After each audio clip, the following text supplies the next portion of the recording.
திமுக அரசை கண்டித்து தாவேகா நடத்திய ஆர்ப்பாட்டத்துல அக்கட்சியுடைய தேர்தல் பிரச்சார மேலாண்மை பொதுச் செயலாளர் ஆதவ் அர்ஜுனா பேசுகையில ரஜினிய அரசியலுக்கு வரவிடாமல் விரட்டியது திமுக தான். திமுகவுடைய மிரட்டலுக்கு பயந்து அரசியலுக்கு வராமல் போன ரஜினி திமுக குடும்பத்தினர் தயாரிக்கும் படங்கள்ல நடிக்கும் நிலைமைக்கு போயிட்டாங்க.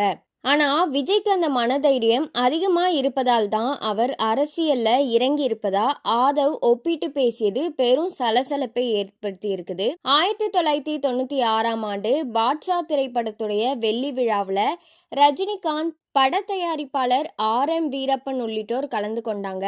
அப்போது R.M. வீரப்பன் முன்னாள் முதல்வர் ஜெயலலிதா அமைச்சரவையில இடம்பெற்றிருந்தாங்க. அவரை வைத்துக்கொண்டே ரஜினிகாந்த் தமிழகத்துல வெடிகுண்டு கலாச்சாரம் இருப்பதாகவும், ஜெயலலிதா ஆட்சிக்கு வந்தா இந்த தமிழகத்தை ஆண்டவனாலும் காப்பாற்ற முடியாதுன்னு கொதித்து போய் பேசியிருந்தாங்க.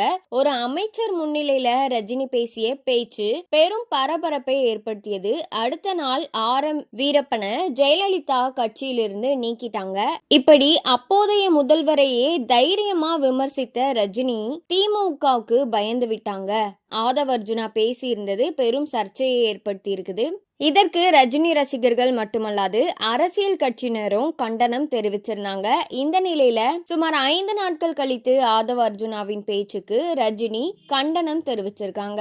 இது குறித்து அவரது எக்ஸ் தளத்துல தாவேகா கட்சியின் தலைமை பொறுப்பில் இருந்தும் ஆதவ் அர்ஜுனா அண்மையில் என்னை பற்றி உண்மைக்கு மாறாக ஒரு கருத்தை தெரிவிச்சிருக்காரு.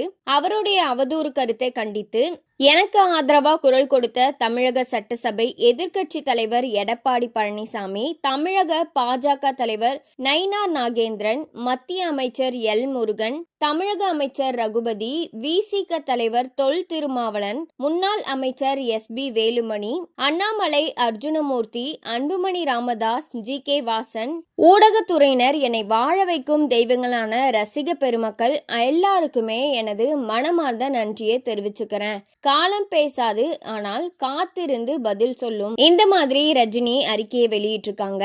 இந்த அறிக்கையை குறித்து ஆதவ் அர்ஜுனா கொளத்தூர்ல நடந்த தாவேகா பொதுக்கூட்டத்துல ரஜினிகாந்த் அவர்களுடைய அறிக்கைக்கு பகிரமா மன்னிப்பும் கேட்டிருக்காங்க. இந்த ஒரு சம்பவம் குறித்து நெட்டிசன்கள் ரஜினிகாந்த் அவர்களை விமர்சிச்சுட்டு வராங்க. நாட்டுல எவ்வளவோ பிரச்சனைங்க நடக்குது, அது எதுக்குமே குரல் கொடுக்காத ரஜினிகாந்த் அவர்கள் இந்த ஒரு விஷயத்துக்கு குரல் கொடுத்திருக்காங்க. ஆதவ் அர்ஜுனா ரஜினிகாந்த் அவர்களை பத்தி தப்பா எதுவுமே பேசல. இதுல மனம் வருந்துற மாதிரி எந்த ஒரு விஷயமும் இல்ல. ஆனா இந்த ஒரு அறிக்கையை வெளியிட்டு இருக்கிறதுனால ரஜினிகாந்த் அவர்கள் மீது விமர்சனங்கள் ரசிகர்கள் வச்சிருக்கிறாங்க.